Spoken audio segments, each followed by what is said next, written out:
Sijara Eubanks and Melissa Gatto in the women's flyweight division. First things first, odds a little bit too spread out in my opinion.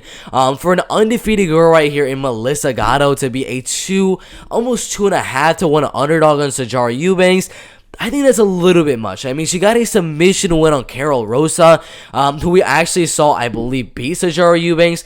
I might be mistaken. No. She beat Beshka Hanna in her last fight, Jocelyn Edwards, all of those girls right there. But overall, she's beating Carol Rosa by a submission while going 4-0 in the UFC over undefeated prospects, Jocelyn Edwards, Vanessa Mello, all of those girls fairly dominantly in all of those fights. Then going out there and destroying Victoria Leonardo in a fight inside the UFC in her first UFC fight right there. I believe the fight should be a little bit closer. The grappling, the wrestling, I don't know who's going to have the advantage. I've looked through the film of Melissa Gatto. Those Brazilian fights are very hard to find.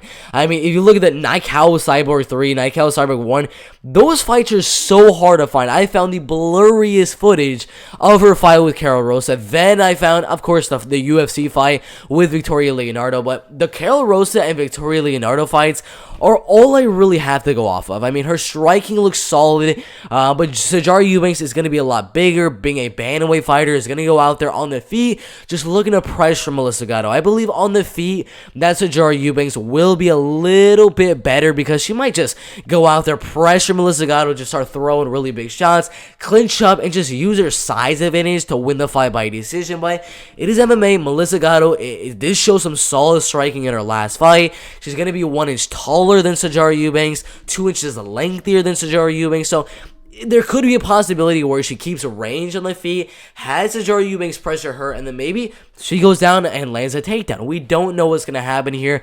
It is a very close fight. We did see Sijara fight another undefeated prospect in her last fight in Elise Reed. Went out there, destroyed her by TKO, but Elise Reed's grappling way worse than Melissa Gatto. Melissa Gatto has very solid grappling. Submitting Carol Rosa is a very big feat in my opinion, but yeah, such a hard fight for me to predict. But I'm gonna go I'm gonna go Melissa Gatto. I believe, unlike the last fight with Elise Reed and Sijara Eubanks, I believe Melissa Gatto will be able to defend Sijara Eubanks' takedowns and will be able to land a takedown of her own every now and then. The striking advantage, it's very hard to see who has the advantage, but whoever is going to have the advantage is not going to be by much. It's really going to come down to a takedown and a little bit of ground and pound, maybe a submission attempt or two, and that is really what's going to edge out the decision on the judges' scorecards.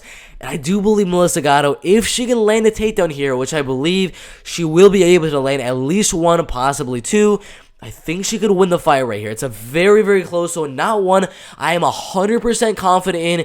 That, I mean, it should be way closer on those betting odds. I believe it should be -110, -110, but I'm going to go the underdog in Melissa Gatto to win the fight by 29-28, split decision. Very close fight in the women's flyweight division.